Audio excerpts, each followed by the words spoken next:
ورسول الله صلى الله عليه وسلم يقول كل بدعة ضلالة. There's a question here. Many youth ask and inquire regarding jihad in Syria. So could you please explain the history in the fighting over there and why it is not legislative jihad? This is for the people of knowledge to determine where there is and when there is a legitimate Shari'i jihad. So I won't delve on that too much, except to say that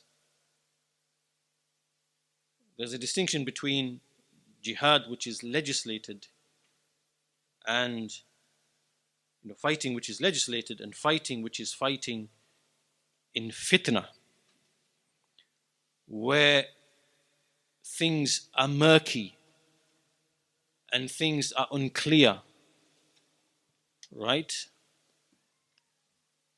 And many of the scenarios that we have present today in certain parts of the Muslim world, where there is turmoil, there is chaos, there is fighting, there is civil strife,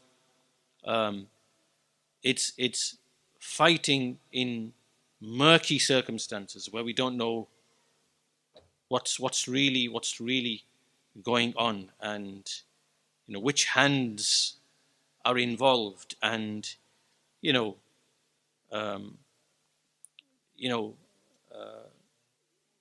and a person thinks that he is going and fighting to remove a tyrant or to remove a taghut, or to make the hand, make the that he's going to raise his hand to fight.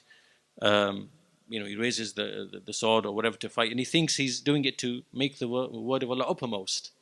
But really he's caught up in schemes and intrigues of others and doesn't know that he's being used.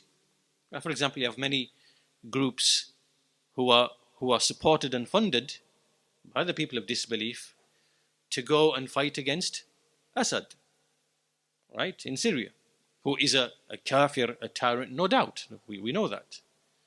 But, they are involved in schemes of other people without realizing what they are doing.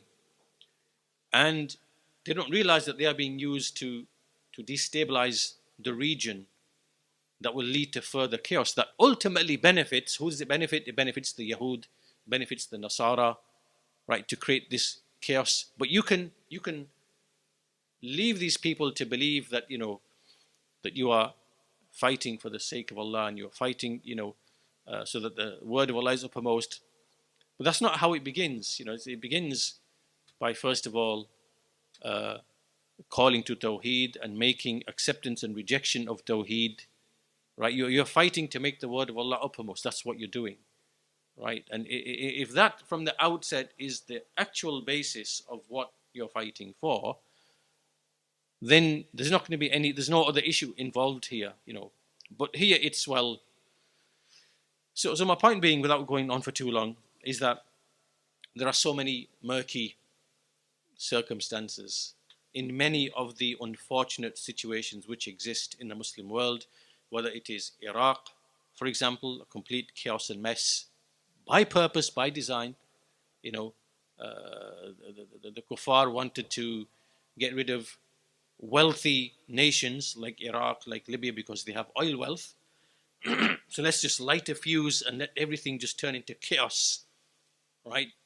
Cause Sunni Shia conflict, get the Shia to take power over Iraq, to rule over majority Sunni, let them have infighting, sectarianism, let them just butcher it.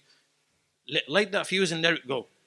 Now, if you're going to come in that scenario and think, I'm going to make jihad now, like, you are now fighting in like such murky circumstances that it's a mess. It's not a Shari'i jihad here, right? And then same with other places as well. It's like, it's a bit of a mess. So anyhow, this matter is referred back to the scholars, to present to them, where is there and when is there, and is there any, legitimate Shari'i jihad applicable, in this place or that place, and they will give the answer specifically for each particular place. But in general, that's what I can say, that we have to distinguish between what is a legitimate Shari'i jihad, whether it is like in defense, or whether it is to make the word of Allah uppermost, to go make jihad, or whether it is qital, fighting, which is in fitna, like which is in dubious, murky circumstances where we don't know what's going on and who's fighting for what and which party to join and just like we saw in Syria and Iraq with ISIS and Daesh and whatever.